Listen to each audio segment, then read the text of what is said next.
যায়, বারে বারে বেহুশ হয়ে যায়।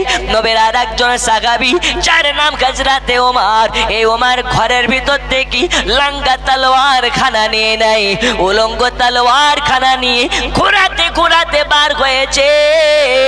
আর ঘোরাতে ঘোরাতে বলে, কে আসো রে, কে আসো রে। আমার সামনে এসে একবার বলে দেখো, আমার নবীর ইন্তেকাল হয়ে গেছে, আমার নবীর ওফাত হয়ে গেছে। যদি মায়ের বেটা হও, আমার সামনে বলে দেখো, আমি তার দেহ থেকে গর্দান আলাদা করে দেব। আমি ওমর, আমি বিশ্বাস করি না আমার নবীর ওফাত হয়েছে। নবী মরে না রে, মরে না রে, মরে না। এক শ্রেণীর কানা দলেরা বলে নবী মরে মাটির সঙ্গে মিশে গেছে, আর আমরা বলি নবী মরা নয়, মরা নয়, নবী তো নবী। নবীর যারা গোলামের গোলাম হয়ে যাবে, তারাও পর্যন্ত মরা নয়, তারাও কবরে জিন্দা। একজন হবে ৫,০০০ টাকা দেওয়ার মতো, একজন এখন নেই, 2 মাস পরে দেবেন, 3 মাস পরে দেবেন। আচ্ছা না রে, দেখবে দিন বা না দেন, জোরে নারা লাগান, না রে দেখবে, নারা রিসালাত শরীফুল সরকার সাহেব ৫,০০০ টাকার দাতা, বলুন মারহাবা। সিনা বাজার। আচ্ছা টাকাকে আমার জন্য চাইছি, আপনাদের মসজিদের জন্য। দাতা যাবে বেহেশতেতে, দিন কাটাবে সুখে, বখিল যাবে দোজখেতে, দিন কাটাবে দুঃখে। দাতা তরে খোলা আছে বেহেশতেরই পথ, সকাল সন্ধ্যা ফারেশতারা করে মেরামত। লা ইলাহা ইল্লাল্লাহ, জোরে লা ইলাহা মোহাব্বতে লা ইলাহা, লা ইলাহা ইল্লাল্লাহ মুহাম্মাদুর রাসূলুল্লাহ। বন্ধু আমার সোনা মানিকেরা, চলুন আপনাকে আর 5 মিনিট একটু বলি। আল্লাহর হাবিব সাল্লাল্লাহু আলাইহি ওয়াসাল্লামের ওয়াফাত হয়ে গেছে। নবীর জানাজা কেমনে হবে, রাসূলুল্লাহর আপনার কিনা দাফন কাফন কেমনে হবে? এ বাবা সোনা মানিক, দুনিয়ার বুকে আল্লাহর হাবিবের ওয়াফাত হয়ে গেছে। গোটা মদিনায় শোকের ছায়া, গোটা মদিনার মানুষের চোখে পানি। নবীকে নিয়ে কি করা যায়, নবীকে নিয়ে কি করতে হবে? দাফন কাফনের ব্যবস্থা করতে হবে। কোথায় নবীর কবর হবে, কোথায় নবীর রওজা হবে? হযরত আয়েশা সিদ্দিকা হুমায়রার বাস ভবনে কুটির ঘরের তলায় রাসূলুল্লাহ রওজা হবে। কিন্তু সবাই বলে উমার তো মাথা গরম হয়ে গেছে, উমার তলোয়ার ঘুরিয়ে বেড়ায়। উমারের সামনে বলা মুশকিল, নবীর ইন্তেকাল হয়েছে। উমারকে শান্ত করা যায় কিভাবে, উমারকে শান্ত করা যায় কিভাবে? সবাই মিলে হযরত আবু বকরের কাছে যাওয়া হয়। যাওয়ার পরে বলা হয়, ও গো আল্লাহর হাবিবের শ্রেষ্ঠ সাহাবী আবু বকর, ও নবীর খলিফা আবু বকর, আপনার কাছে আমরা বলি, আমাদের কথা ওমর শুনবে না, আমাদের কথা ওমর মানবে না, আমাদের কথা ওমর নেবে না।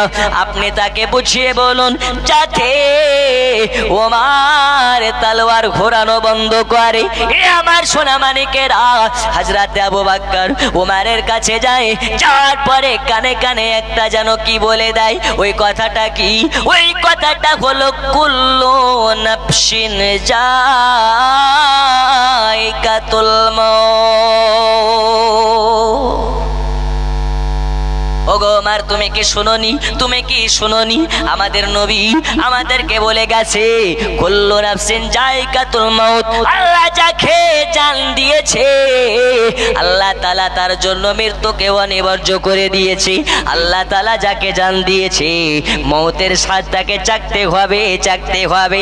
এমনকি আদম থেকে নিয়ে ঈসা রুহুল্লাহ পর্যন্ত নবীগণ, রাসূলগণ, আম্বিয়াগণ, পয়গম্বরগণের ইন্তেকাল হয়েছে।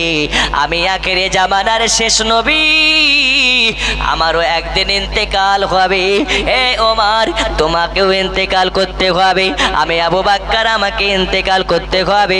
এই রকম ভাবে আল্লাহ তাআলা যাকে জান দিয়েছে তাদেরকে মওতের স্বাদ চাখতে হবে। বন্ধুরে আমার, সোনা মানিক, এই কথা শোনার পরে, এই আয়াতটা শোনার পরে ওমর শান্ত হয়ে গেল, একদম শান্ত হয়ে গেল, একদম লাফালাফি বন্ধ, মাথা গরম বন্ধ হয়ে গেল। ওমর শান্ত হয়ে গেছে। রাসূলুল্লাহকে দাফন কাফন করার পরে সব সাহাবী চলে যায়, কিন্তু নবীর রওজা থেকে, নবীর পাকের রওজা জালে ধরে একজন সাহাবী গিড়গিড়াতে লেগেছে। সেই সাহাবীটার নাম হচ্ছে বেলাল। কি নাম? আরো জোরে কি নাম? সব সাহাবী চলে যায়, চলে যায় রে, কিন্তু আমার আপনার বেলাল রাসূলুল্লাহর রওজার গোড়াতে গিরগিরায়া কাঁদতেছে। বেলালের চোখ দিয়ে পানি ঝরে ঝরে পড়ে যায় আর বলে, নবীজি আপনাকে ছেড়ে আমি বেলাল কেমনে যাই, কেমনে যাই? আপনি ছাড়া আমি বেলাল কোথাও আমার জায়গা নেই। ইয়া রাসূলুল্লাহ, ইয়া হাবিবাল্লাহ, নবীজি আপনি ছাড়া আমি বেলাল অসহায়। আমি বেলাল আপনাকে ছাড়া মদিনায় থাকতে পারবো না। আপনাকে না দেখলে আমি বেলাল আমার দিন কাটবে না। আপনাকে না দেখলে আমি বেলাল আমার দেহ চলবে না।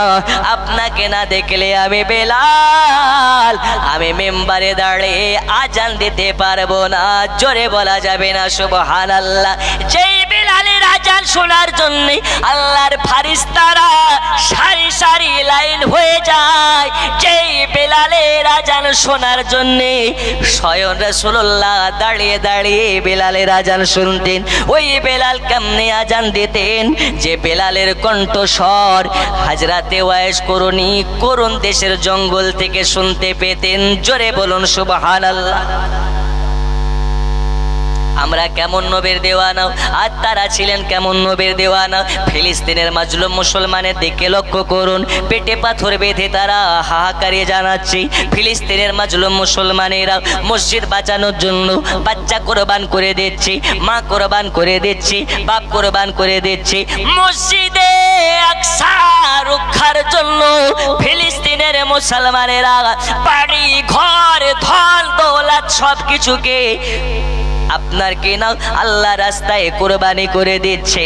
আর আমরা এমন মুসলমান, আল্লাহর ঘর মসজিদের জন্য পকেটে হাত দিতে আমরা ভয় পাই। আছে না নাই? আছে না নাই? আর একজন হবে আল্লাহর ঘর মসজিদের জন্য বলতে পারেন, হুজুর আমি 5,000 টাকা দেব। रोजी खुदा ने दी है खिलाते है मुस्तफा, रोजी खुदा ने दी है खिलाते है मुस्तफा, रोजी खुदा ने दी है, रोजी खुदा ने दी है खिलाते है मुस्तफा, दुनिया है खुदा की चलाते है मुस्तफा। একজন নাই ফিলিস্তিনি মুসলমানের মতন করে হাত তুলে বলতে পারেন, হুজুর 5,000 টাকা দেব। এখন নাই, আমি লিখিয়ে দিলাম, আমি মাত্র 15 মিনিট কালেকশন করে ওয়াজে থেকে আবার যেতে যাই। একজন আমার দে মুজাহিদ হাত তুলে বলতে পারেন, হুজুর আমি 5,000 টাকা দিতে চাই। হবে? আছে একজন মারতে মুজাহিদ আল্লাহর ঘর মসজিদের জন্য 5,000 টাকা দেওয়ার মতো নেই? সুবহানাল্লাহ, নারে তাকবীর, একটু জোরে না লাগা, নারে তাকবীর, নারে রিসালাত। আকলিমা বিবি 5,000 টাকার দাতা, বলুন মারহাবা।